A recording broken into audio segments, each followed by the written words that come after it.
Hello students. तो बेटा आइए स्टार्ट करते हैं आप लोगों की क्लास। अब जैसा कि आप लोग जानते हैं कि आपकी क्लास लगभग एक हफ्ता 10 दिन के लिए ऑनलाइन शिफ्ट हो गई है, तो हम बिल्कुल सिस्टम वही रखेंगे जो सिस्टम हमारा पुराना था। आपको क्लास वर्क होमवर्क वैसे ही अपनी कॉपीज़ बनानी है, बस आपके लेक्चर ऑनलाइन आएंगे बच्चों।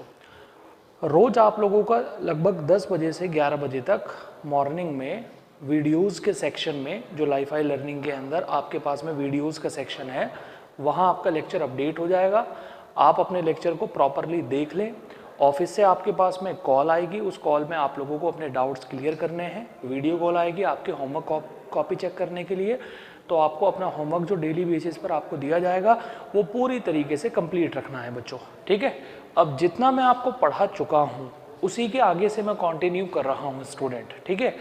देखिए हम लोग बात कर रहे थे बेटा क्वांटाइजेशन ऑफ चार्ज की, और क्वांटाइजेशन ऑफ चार्ज पर काफ़ी सारी प्रॉब्लम हम लोगों ने डिस्कस भी कर ली थी, ठीक है।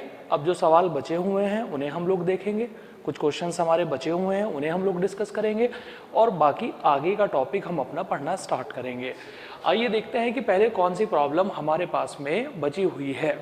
भाई ये क्वेश्चन हम लोगों ने सॉल्व कर लिया है बेटा, ये प्रॉब्लम भी हम लोगों ने डिस्कस कर ली है, ओके। ये क्वेश्चन भी हम लोगों ने डिस्कस कर लिया था। अच्छा, क्वांटाइजेशन ऑफ चार्ज क्या होता है, कहाँ जाकर क्वांटाइजेशन ऑफ चार्ज का प्रिंसिपल फेल हो जाता है, बड़े लेवल पर क्वांटाइजेशन ऑफ चार्ज काम क्यों नहीं करता है, ये कंसेप्ट भी मैं आपको पढ़ा चुका हूँ बच्चों, ठीक है। तो मुझे लगता नहीं कि बहुत ज़्यादा आप लोगों को परेशानी होनी चाहिए, क्योंकि ऑलरेडी वो सारी बात मैं आपको पढ़ा चुका हूँ, ठीक है। ओके, ये प्रॉब्लम भी हमने लास्ट क्लास में डिस्कस की थी। काफ़ी अच्छा क्वेश्चन है, आप लोग ध्यान रखेंगे कि किस तरीके से दो बॉडीज़ को रबिंग कराने पर एक बॉडी पर आता है पॉजिटिव चार्ज और दूसरी बॉडी पर आता है नेगेटिव चार्ज। जिस बॉडी पर पॉजिटिव चार्ज आएगा उसका वर्क फंक्शन कम होगा, और जिस बॉडी पर नेगेटिव चार्ज आएगा उसका वर्क फंक्शन ज़्यादा होगा। लास्ट लेक्चर में हमने बहुत अच्छे तरीके से इस टॉपिक को एक्सप्लेन किया था, और पूरा क्वेश्चन आपको बहुत बेहतर तरीके से हम लोगों ने आपको समझाया था बेटा, ठीक है। ओके, सो देखिए ये प्रॉब्लम काफ़ी बड़ी है। वैसे तो ये प्रॉब्लम बेटा NCERT की ही है, और याद करिए कि मैंने आपको क्वार्क सिस्टम सिखाया था, क्वार्क सिस्टम, और वहाँ मैंने आपको बताया था कि भैया क्वार्क जो होती हैं वो दो तरीके की होती हैं। एक क्वार्क को हम लोग बोलते हैं अप क्वार्क, एक क्वार्क को हम लोग बोलते हैं स्टूडेंट अप क्वार्क, और इस अप क्वार्क के ऊपर जो चार्ज रहता है वो इतना है +2/3 × E, और इस क्वार्क लेवल पर क्वांटाइजेशन का जो कंसेप्ट है वो आकर फेल हो जाता है, क्योंकि आप जानते हैं क्वांटाइजेशन के कॉन्सेप्ट के मुताबिक स्मॉल ई के जो सामने नंबर लिखा हुआ है 2/3 वो एक इंटीजर होना चाहिए, लेकिन 2/3 तो एक इंटीजर नहीं है, वो तो एक डेसिमल और फ्रैक्शन का नंबर है, इसीलिए क्वांटाइजेशन का जो कंसेप्ट है वो यहाँ काम नहीं करेगा। एक होती है हमारे पास में down quark, down quark, down quark के ऊपर होता है इतना चार्ज -1/3 × E। हमने आपको बताया था कि अप क्वार्क और डाउन क्वार्क इलेक्ट्रॉन और प्रोटॉन और न्यूट्रॉन के अंदर मिलने वाली कुछ एलिमेंट्री लेयर है, और इस लेवल पर पहुंचकर जो हमारा क्वांटाइजेशन ऑफ चार्ज का कंसेप्ट है या क्वांटाइजेशन ऑफ चार्ज का प्रिंसिपल है वो बेटा फेल हो जाता है, ठीक है। अब यहाँ इस क्वेश्चन के अंदर देखिए, याद करिए आप लोग, लगभग थर्ड लेक्चर में हमने इसकी बात की थी कि इलेक्ट्रॉन मिलकर बना होता है 3 क्वार्क से। जो इलेक्ट्रॉन है वो 3 क्वार्क की फॉर्मेशन से बना है, और वो 3 क्वार्क्स है बेटा आपके सामने down down down. Electron 3 quark से मिलकर बना है, और उन 3 क्वार्क की फॉर्मेशन है आपके पास में डी डी डी, ओके। उसके बाद प्रोटॉन भी 3 क्वार्क से मिलकर बना होता है, ये बात भी हम पहले ही डिस्कस कर चुके हैं, और उनकी फॉर्मेशन है हमारे पास में you U D. Finally last में जो न्यूट्रॉन अपने पास में होता है बेटा, ये भी 3 क्वार्क से मिलकर बना है, और इसकी फॉर्मेशन होती है यू डी डी। तो प्रॉब्लम भले ही इतनी बड़ी हो, लेकिन इतनी बड़ी प्रॉब्लम के अंदर कोई नई बात आप लोगों से बिल्कुल भी नहीं पूछी गई है। आपको इस इतनी बड़ी प्रॉब्लम के अंदर 2 बातें तो क्वेश्चन के अंदर ही बताई गई हैं, कि एक होती है अप क्वार्क जिसके ऊपर होता है इतना चार्ज, और एक होती है डाउन क्वार्क जिसके ऊपर होता है इतना चार्ज। आई थिंक आप लोगों को कोई परेशानी ना हो, कोई दिक्कत ना हो, तो इस तरीके से हम कंसेप्ट लगाएंगे बेटा। इलेक्ट्रॉन 3 क्वार्क से मिलकर बना है, और उनकी फॉर्मेशन है हमारे पास में D D D. Proton 3 quark से मिलकर बना है, वो है UUD। न्यूट्रॉन 3 क्वार्क से मिलकर बना है और उनकी फॉर्मेशन है अपने पास में UDD। उम्मीद है कि आप लोगों को ये जो मैंने आपको बात बताई है, ये जो पूरा कंसेप्ट मैंने आपको बताया है, उम्मीद है कि ये कंसेप्ट आप लोगों को समझ आया हो और कोई भी परेशानी आप लोगों को इस कंसेप्ट के अंदर ना हो बेटा। ठीक है, चलिए अब हम बढ़ते हैं नेक्स्ट क्वेश्चन की तरफ और देखते हैं कि नेक्स्ट प्रॉब्लम क्या है अपने पास में। ये क्वेश्चन भी मैं आपको क्लास में बता चुका हूँ। ये सभी क्वेश्चंस आप लोगों का होमवर्क है बेटा, आप जानते हैं, और ये होमवर्क आपका डेली बेसिस पर चेक होगा। अब तो आप अपना काम पूरी तरीके से कंप्लीट रखें।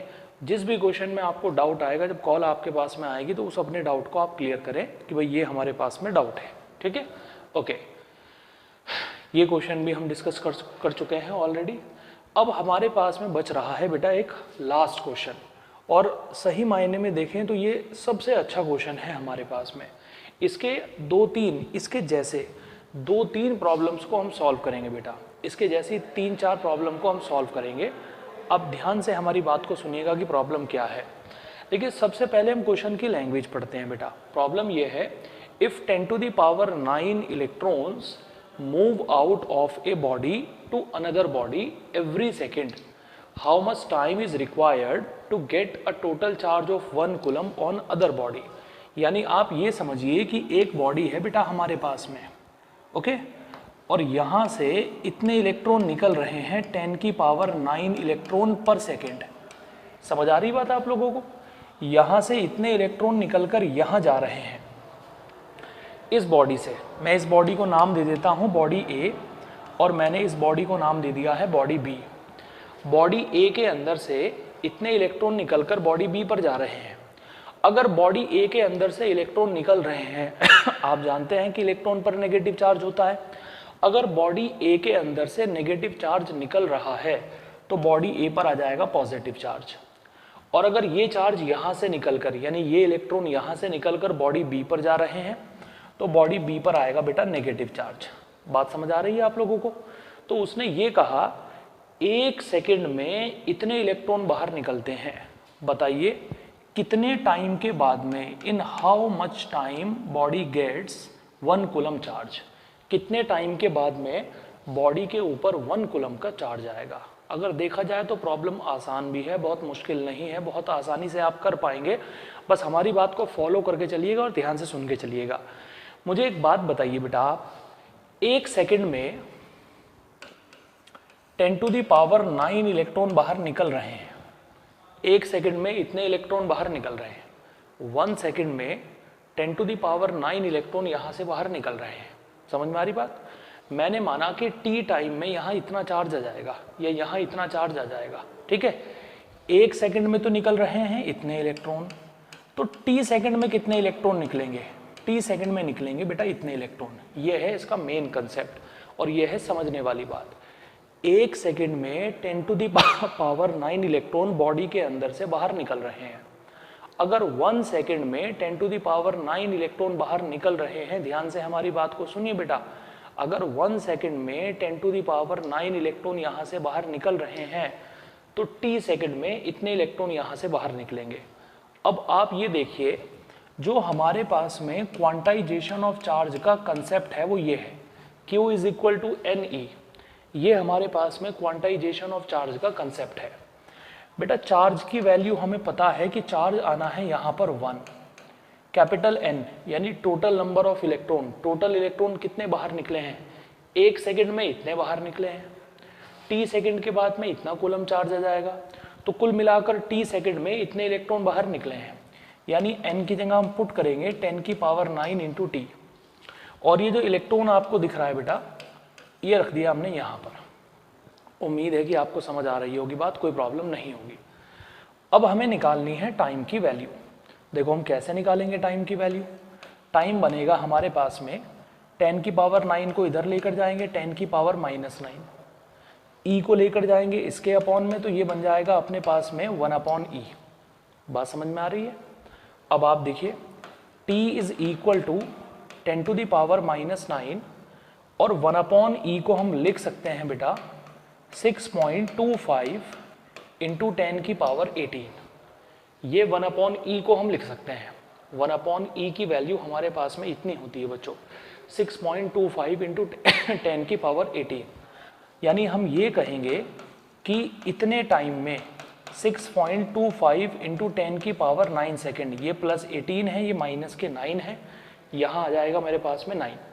इतने सेकेंड तक अगर इतने इलेक्ट्रॉन बाहर निकलते रहें, इतने सेकेंड तक अगर बॉडी के अंदर से इतने इलेक्ट्रॉन हर सेकेंड बाहर निकलते रहें, तो इतने सेकेंड के बाद में बॉडी के ऊपर 1 कूलम का चार्ज आ जाएगा। इस तरीके से हम प्रॉब्लम को सॉल्व करेंगे बेटा। तो ये तो इस तरीके की क्वेश्चन का एक छोटा सा टाइप है। एक दो प्रॉब्लम मैं और इसके ऊपर डिस्कस करूंगा तो आपका कंसेप्ट अच्छे तरीके से क्लियर हो जाएगा। पहले आप इसे नोट डाउन करिए, देन हम आगे बढ़ते हैं बेटा। क्वेश्चन नोट करिए पूरा। क्वेश्चन नोट करने के बाद में पूरा आंसर आप नोट करिए सही तरीके से, तब आपका आंसर बनेगा यहां पर।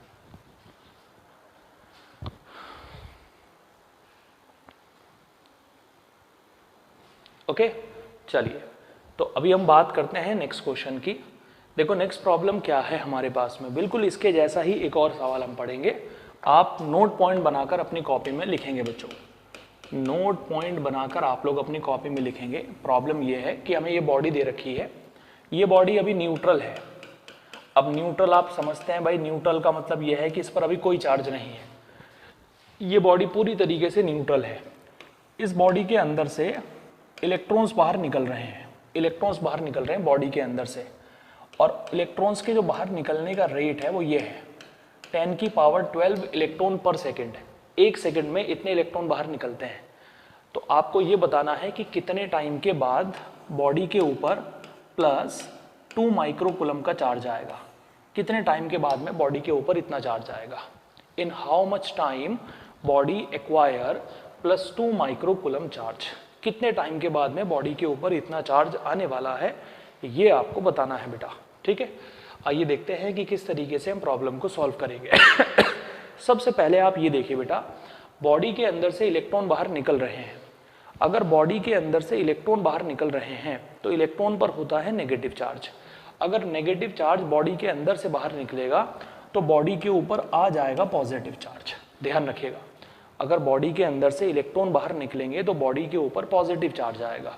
समझ में आ रही बात? और पॉजिटिव चार्ज आएगा इतना। अब आप देखिए, एक सेकंड में 10 की पावर 12 इलेक्ट्रॉन बाहर निकल रहे हैं। एक सेकंड के अंदर जो इलेक्ट्रॉन बाहर निकल रहे हैं वो है 10 की पावर 12। अगर एक सेकंड में 10 की पावर 12 इलेक्ट्रॉन बाहर निकल रहे हैं तो टोटल इलेक्ट्रॉन कितने बाहर निकलेंगे बेटा? एक सेकंड में इतने इलेक्ट्रॉन बाहर निकल रहे हैं, तो टी सेकंड में कितने इलेक्ट्रॉन बाहर निकलेंगे? टी सेकंड में इतने इलेक्ट्रॉन बाहर निकलेंगे। n इज इक्वल टू 10 की power 12 into T. n is equal to 10 की पावर 12 इंटू टी। एक सेकंड में इतने इलेक्ट्रॉन बाहर निकल रहे हैं, टी सेकंड में इतने इलेक्ट्रॉन बाहर निकलेंगे। उम्मीद है कि आप लोग मेरी बात को समझ पा रहे होंगे।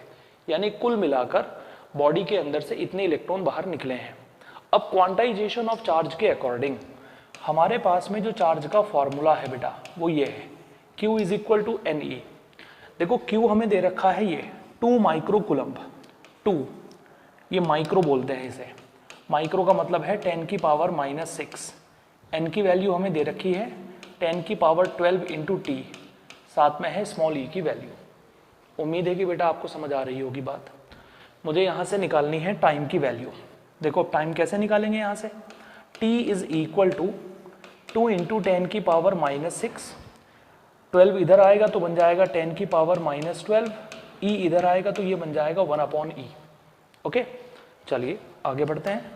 t is equal to 2 into 10 की पावर -18, 1 अपॉन ई को हमने लिख दिया है 6.25 इंटू 10 की पावर +18। आप जानते हैं कि 1 अपॉन ई को हम लिख सकते हैं 6.25 इंटू 10 की पावर 18। अब यह है 10 की पावर -18 और यह है 10 की पावर +18। 10 की पावर -18 से 10 की पावर +18 कैंसिल आउट। 6.25 की मल्टीप्लाई जब हम 2 से करेंगे तो हमारे पास में निकल कर आएगा 12.5 सेकेंड। यानी इतने टाइम में 12.5 सेकेंड में 12.5 सेकेंड में इतने टाइम में बॉडी के ऊपर 2 माइक्रोकूलम का चार्ज आ जाएगा। अगर बॉडी के अंदर से इतने ही इलेक्ट्रॉन हर सेकंड बाहर निकलते रहे, अगर बॉडी के अंदर से हर सेकंड इतने ही इलेक्ट्रॉन बाहर निकलते रहे, तो इतने टाइम के बाद में बॉडी के ऊपर 2 माइक्रोकूलम का चार्ज आ जाएगा बेटा। ऐसे हम प्रॉब्लम को बनाएंगे। तो आप जल्दी से नोट करिए। एक और प्रॉब्लम मैं इसके ऊपर आपको बताऊंगा जिससे कि आपका कंसेप्ट अच्छे तरीके से क्लियर हो जाए, फिर हम आगे बात करेंगे बेटा।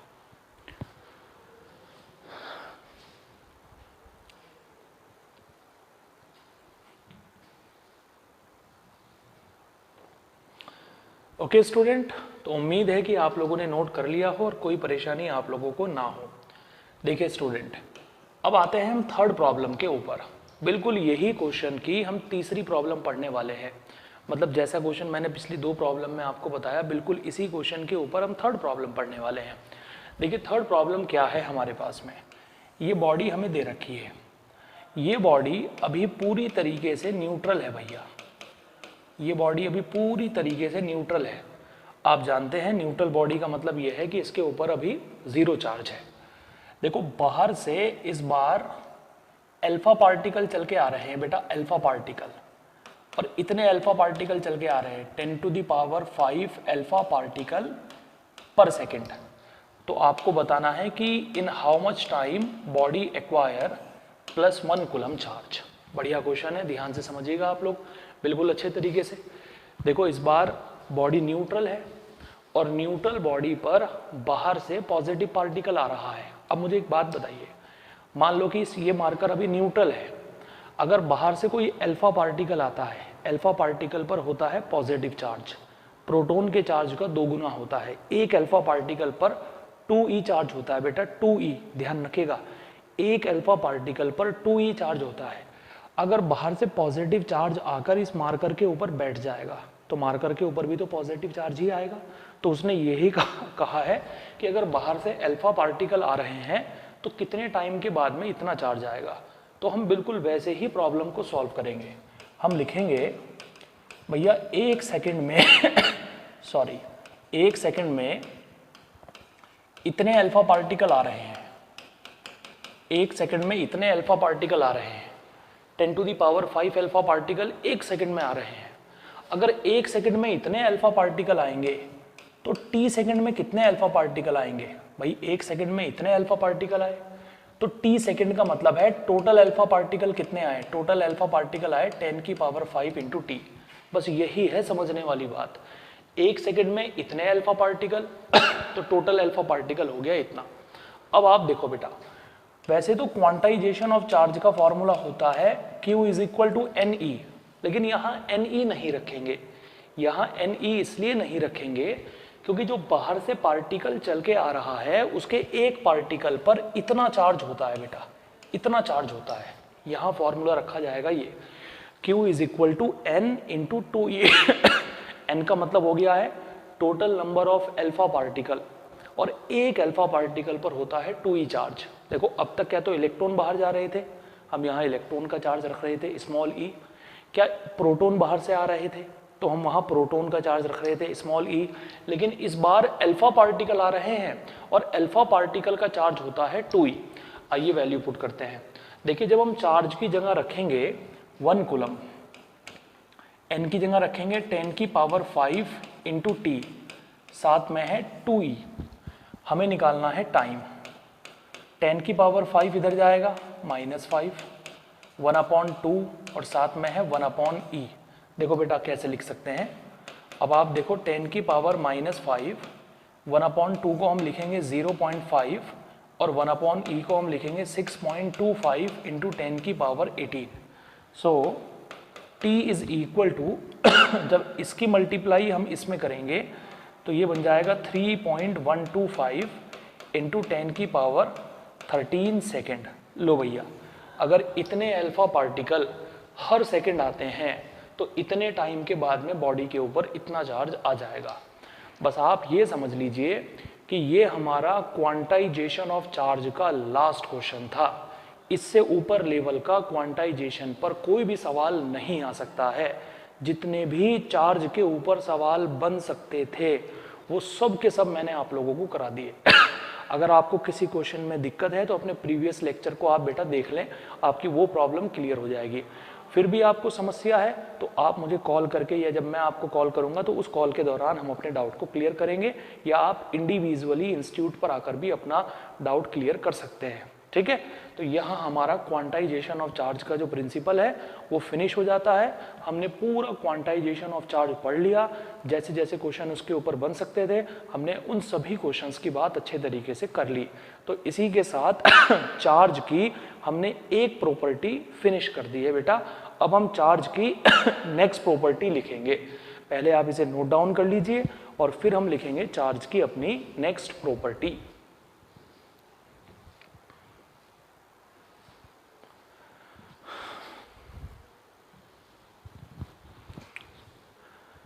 तो आइए बच्चों देखते हैं कि हमारी चार्ज की नेक्स्ट प्रॉपर्टी क्या होगी।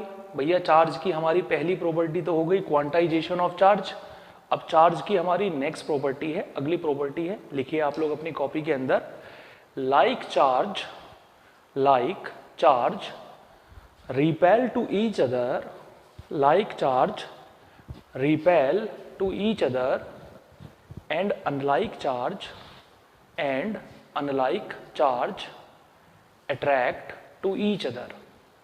Like charge repel to each other, like charge repel to each other and unlike charge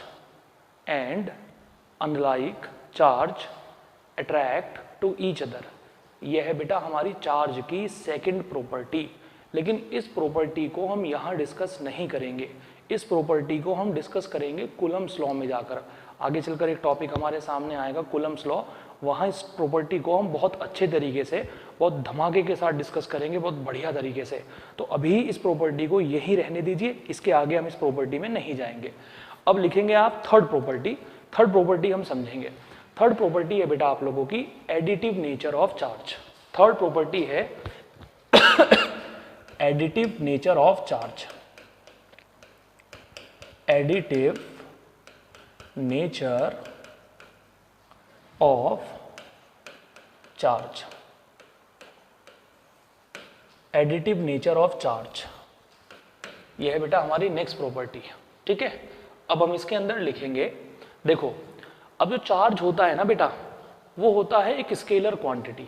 charge एक स्केलर क्वांटिटी है जो अलजेब्रिक सम को सेटिस्फाई करता है। चार्ज एक स्केलर क्वांटिटी है, चाहो तो आप अपनी कॉपी में लिख सकते हो, charge is a scalar quantity, it successfully verify the concept of algebraic सम।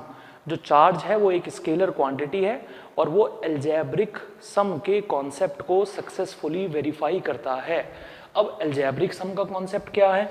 अब अलजेब्रिक सम का कॉन्सेप्ट ये है कि जैसे मान लो आप लोगों को कहीं ये सिस्टम दे रखा है और इसके अंदर बहुत सारे चार्ज रखे हैं। एक चार्ज प्लस Q1 है, एक चार्ज प्लस Q2 है, एक माइनस के Q3 है, एक माइनस के Q4 है, एक Q5 है। मान लो इतने सारे चार्ज आपके पास में है। तो एडिटिव नेचर ऑफ चार्ज का मतलब है कि जब चार्ज को आप आपस में जोड़ोगे ना बेटा, जब चार्ज का आप सम करोगे, जो चार्ज पॉजिटिव है उसे पॉजिटिव लो और जो चार्ज नेगेटिव है उसे नेगेटिव लो। जब चार्जेस को आप ऐड करने वाले हो, चार्जेस का आप सम करने वाले हो, तो जो चार्ज जैसा है वो चार्ज आपको वैसा ही लेना है। यानी अगर मुझे इस सिस्टम का टोटल चार्ज बताना है, यानी मैं लिखता हूं टोटल चार्ज ऑफ सिस्टम। अगर मैं सिस्टम का टोटल चार्ज लिखता हूं तो सिस्टम का टोटल चार्ज होगा हमारे पास में ये Q1 plus Q2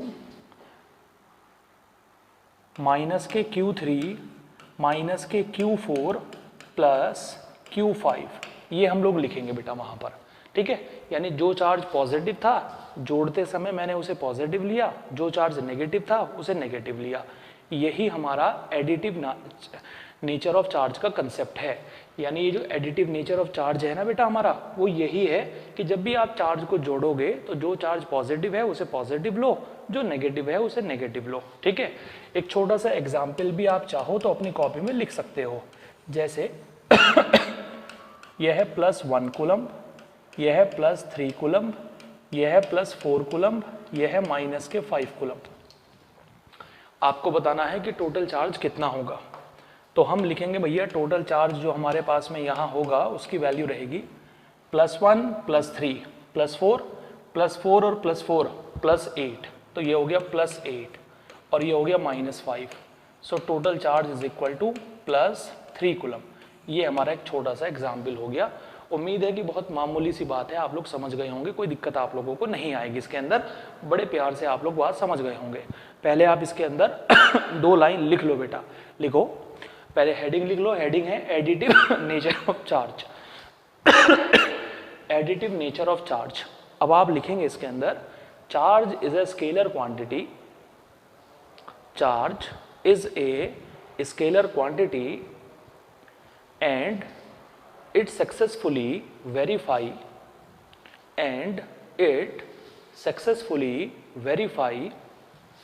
the concept of algebraic sum, the concept of algebraic sum.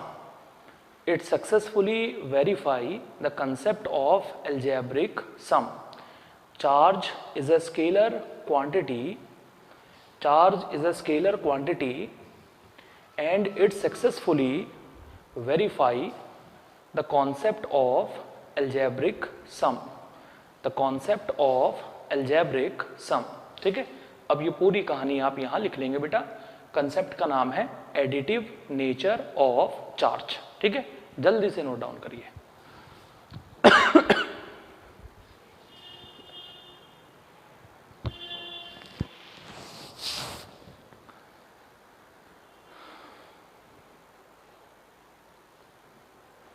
Okay, तो उम्मीद है कि आप लोगों ने नोट डाउन कर लिया होगा। वीडियो को पॉज करके अपना आराम से नोट डाउन कर लिया करो। ठीक है, अब हम बात करते हैं बेटा आगे। और देखिए नेक्स्ट कंसेप्ट जो हमारे पास में आएगा, यानी जो हमारे पास में प्रॉपर्टी नंबर 4 है, वो है charge is invariant. Invariant, charge is invariant, यह है हमारे पास में प्रॉपर्टी नंबर 4। फोर्थ प्रॉपर्टी है बेटा हमारे पास में चार्ज इज इनवेरिएंट। आइए यार देखते हैं कि चार्ज इज इनवेरिएंट का मतलब क्या है। देखो मैं आपको चार्ज इज इनवेरिएंट का मतलब समझाऊं, पहले उससे पहले आप मेरी बात सुनिए बिल्कुल ध्यान के साथ। देखो होता क्या है, मान लीजिए कि मेरे पास में एक इलेक्ट्रॉन है और वो इलेक्ट्रॉन अभी रेस्ट में है, रुका हुआ है, रेस्ट में रखा है। तो आप सभी जानते हैं, आप भी जानते हैं, मैं भी जानता हूं कि इलेक्ट्रॉन का चार्ज होता है 1.6 × 10⁻⁻⁹ कूलम्ब। अगर मैं उसी इलेक्ट्रॉन को लाइट की स्पीड से मूव कराना स्टार्ट कर दूं, पहले तो इलेक्ट्रॉन रेस्ट में था, अब वही इलेक्ट्रॉन लाइट की स्पीड से मूव कर रहा है, तो लाइट की स्पीड से मूव करने पर भी इलेक्ट्रॉन के चार्ज पर कोई भी इफेक्ट पड़ने वाला नहीं है।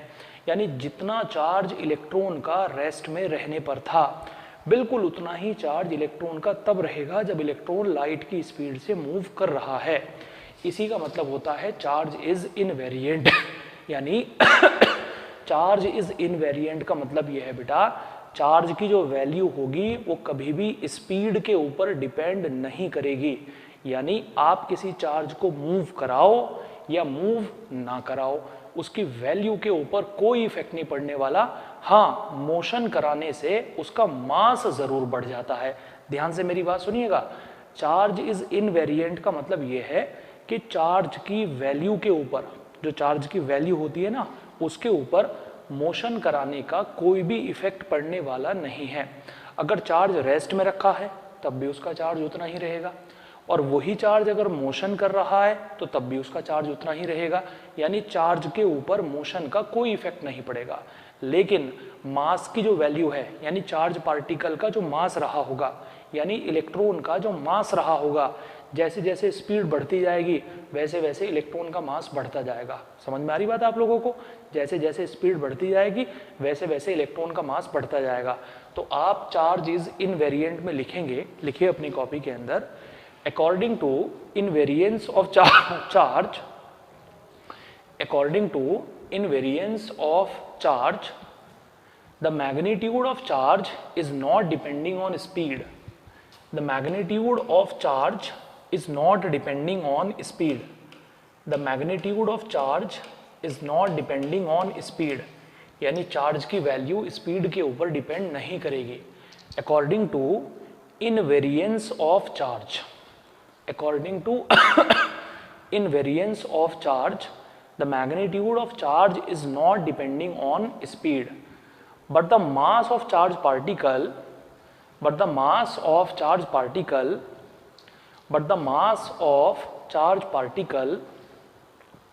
increases